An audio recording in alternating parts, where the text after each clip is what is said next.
Hello, welcome to those of you who are on Facebook Live. This is an interesting way to start things off, but I want to welcome you in. Thank you, Kim. Thank you to our icuTalks volunteers who do this every single month. So one of the things that I get to do with my life is I get to be a counselor at my private practice, House of Hope Counseling. It truly is one of the greatest honors of my life to sit across the room from courageous people who invite me into their stories. One of the first things that I ask people when they walk into my office is this question: when did things change for you? Tonight, I'm asking all of us that question. When did things change for you? What was the moment when you realized that your life would never be the same again? When did you start to question if you were actually worthy of love? When did someone hurt you so badly and you never felt safe again? Who was that person? When did the pain of life become so intense and so real that you started to throw away everything you thought you knew about God? When did things change for you? I remember the exact moment things changed for me. I was 24 when I started to question if God could heal me. I was 22 when I started to question if God was good. I was 21 when I started to question if God actually answered my prayers. I was 18 when I started to question if God was actually who he said he was. I was 16 when I started to question if God really protects me. And I was 13 when I started to question if God really cares about me and my life. When did things change for you? Tonight, I want to talk a little bit about 13-year-old Madison. When I was 13 years old in middle school, one day after school, I walked outside to our basketball gym. When I walked outside, I saw one of my best friends. We had gone to school together, and we had been best friends for years. And she threw me the basketball and said, "Madison, I need to talk to you." I stepped up to the line to take a free throw, and of course it went in. And as the ball hit the back of the net, I looked over at her and said, really nonchalantly, "Yeah, sure, what's up?" The next sentence out of her mouth would change her life and mine. "Madison, I've been touched sexually by a man we both know." This man, we had just spent time with him a few weeks prior. We were at his lake house, sharing a meal together in his car. I had been with her when she was with him. I knew the man. And as the basketball fell to the ground, so did my world. At 13 years old, I didn't have a category for child molestation. I didn't know what it was like to be afraid of an adult. I didn't know what it was like to carry the weight of trauma and shame. I didn't know what it was like to carry a secret that felt so heavy for so many years. I didn't know what it was like to have my world stop and yet to see everyone else's keep going. I didn't know what it was like. I didn't know until I did. Even though this man never touched me, the pain and trauma still did. The pain and trauma still touched me.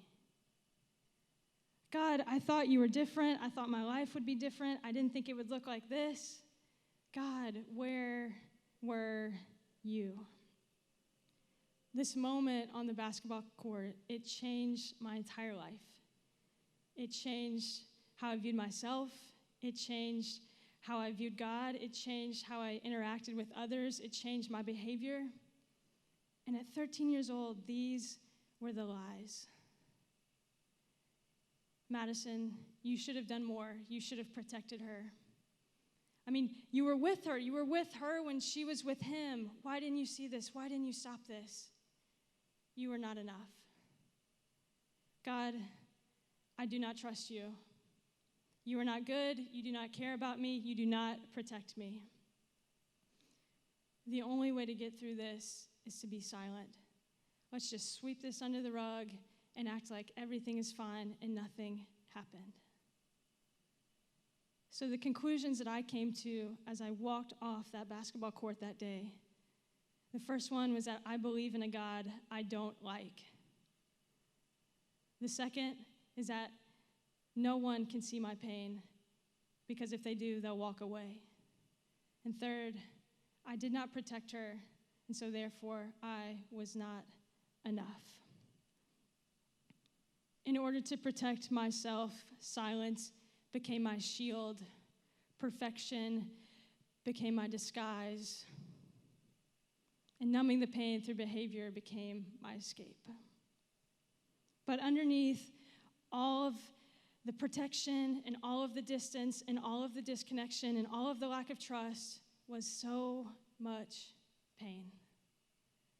The pain of a little girl whose world got turned upside down. The pain of a teenager who wanted justice and never got it. The pain of an adult who looked at her life and said, maybe it's all a lie. Maybe God actually is not who you think he is. So how did I get here on this stage talking about spiritual awakening when 18-year-old me doesn't really believe that God is good, 16-year-old me doesn't really believe that God protects her, and 13-year-old me does not really believe that God cares? It's an interesting question. I remember a couple years ago, I was in seminary for grad school, and I had one of these moments with God. It was not spiritual. I said, God, we need to talk, which if any conversation starts like that, you know it's going to be rough. God, we need to talk. There are a couple things I want you to know. The first is that I really do not like you. The second is that I really do not trust you. And the third is that I don't really think you care about the details of my life. So I've got a plan, a proposition for you. How about we just act like cordial roommates? We say hello, have a great day. I do the dishes, you take out the trash. You know, you stay out of my way, I stay out of yours. That's what I want. Let's be cordial roommates, God. And this was when I was in seminary, which is basically where you pay to go to school because you're supposed to love Jesus. I'm like, whoops, sorry, forgot to write that on my admissions essay. I believe in a God I don't like. But honestly, this idea of waking up spiritually, it's complex, it's messy, it's a process. Trauma had destroyed everything I thought I knew about myself and about God. And I really did not know what to do with a God who I did not like. In Mark chapter 5, verse 21, we meet a man who is going through trauma as well. This man, his name is Jairus, and he's coming to meet Jesus because his daughter is dying. His little girl is sick. And so he's coming to meet the man who they say is a healer. So let's pick up in Mark chapter 5, verse 21. When Jesus had again crossed over by boat to the other side of the lake, a large crowd gathered around him.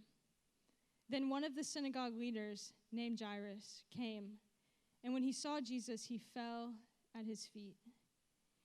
Jairus pleaded earnestly with him, "My little daughter is dying. Please come and put your hands on her so that she will be healed and live." So we see this moment, this interaction between a father and Jesus. He says, "My little daughter is dying. Please come and put your hands on her so that she will be healed and lived." Maybe you've prayed a prayer like that before. God, the doctor's report came back and it's not good. Please heal me so that I may live. God, my family is so broken. I don't see any way out. God, please heal us so that we may live. God, my finances are a mess. Please heal me so that I may live. God, the abuse is destroying my world. God, heal me so that I may live. Verse 24 says, so Jesus went with him.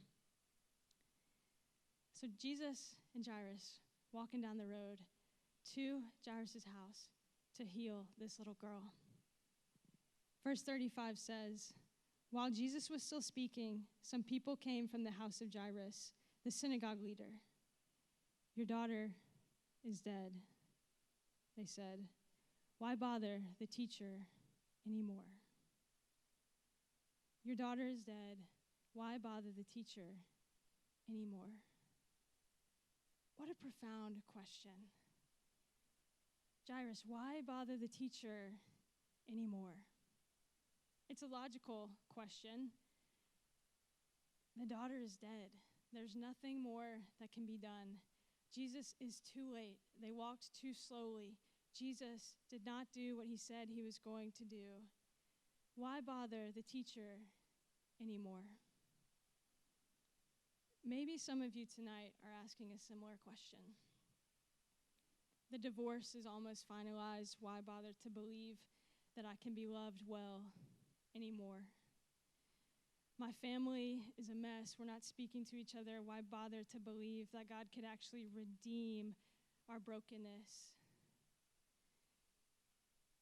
Why bother to believe that God could actually break off the bondage of addiction? The abuse is keeping me up night after night after night. Why bother to believe that God could bring me rest? Why bother the teacher anymore? Verse 36 says, overhearing what they said, Jesus told him, don't be afraid, just believe. Jesus did not let anyone follow him except Peter, James, and John. When they came to the home of the synagogue leader, Jesus saw a commotion with people crying and wailing loudly. He went in and said to them, why all this commotion and wailing? The child is not dead, but asleep. But they laughed at him. Jesus, you've lost it. She is dead. There's nothing more that can be done. You always show up late. You always overpromise and underdeliver. Jesus, you are not who you say you are. You said you were going to heal her, and you didn't show up.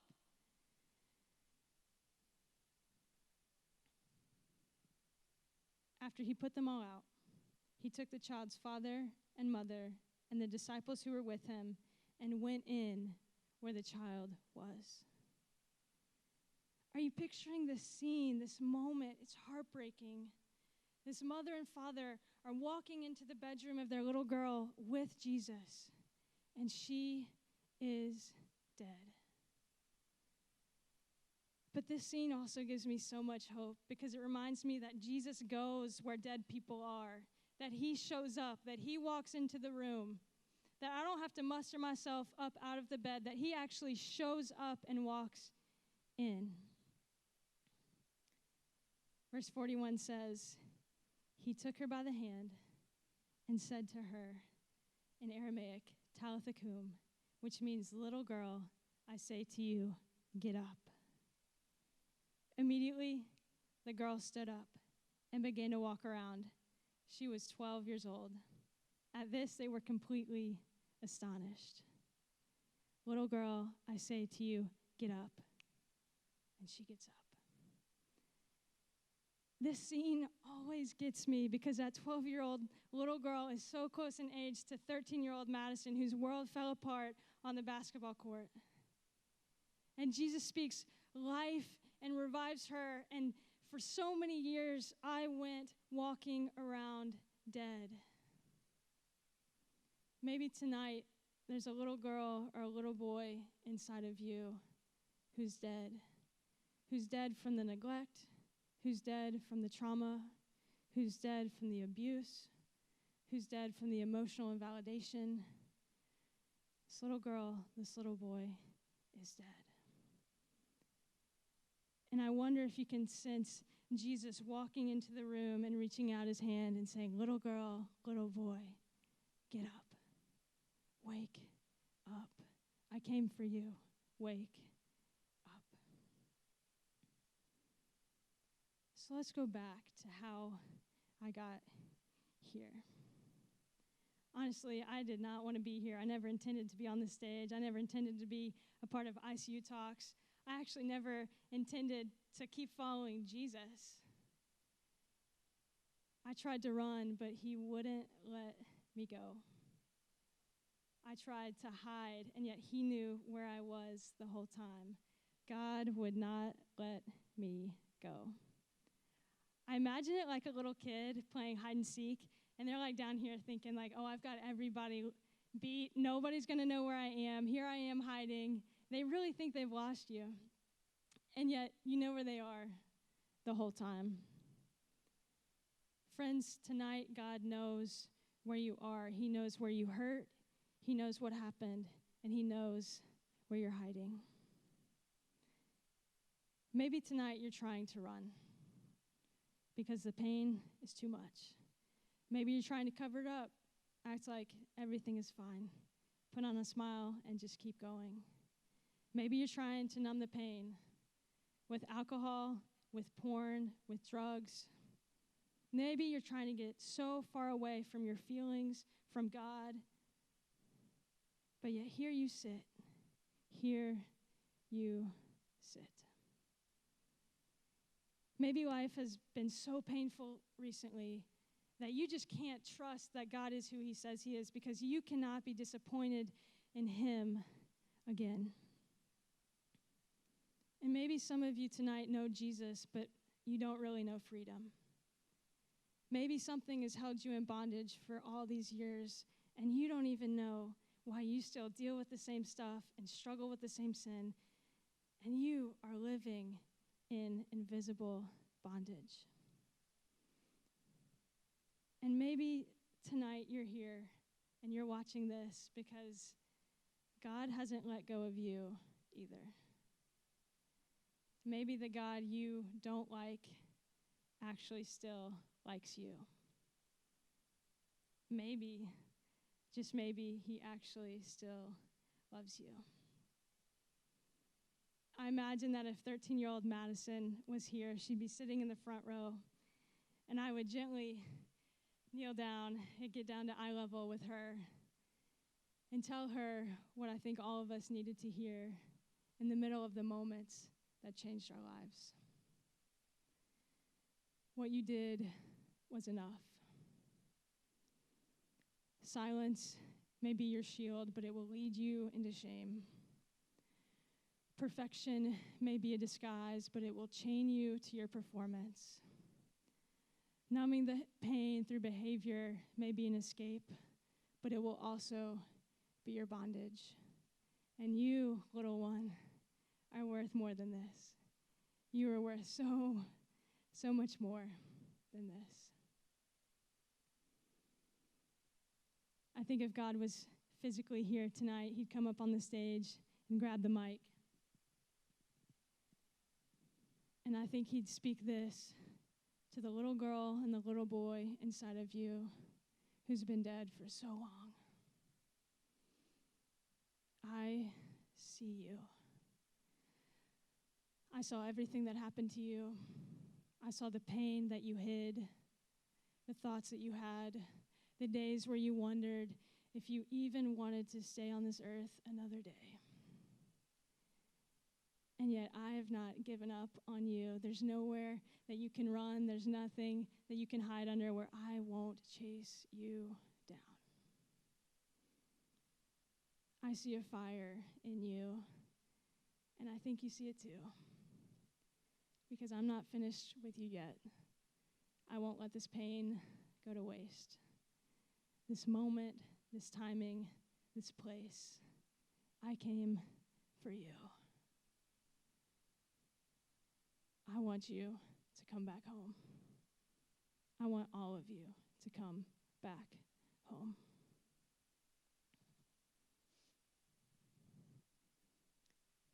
So when did things change for you? Maybe tonight you can fill in the blank with a different answer. Maybe tonight can be the night where you get honest with God about what's hurting you and where you've been running to cope with that pain. Maybe tonight can be the night where you rewrite the narrative of what you've been telling yourself about who you are and who he is. Maybe tonight can be the night where Jesus reaches out his hand and says, wake up. Maybe tonight can be the night that things change for you.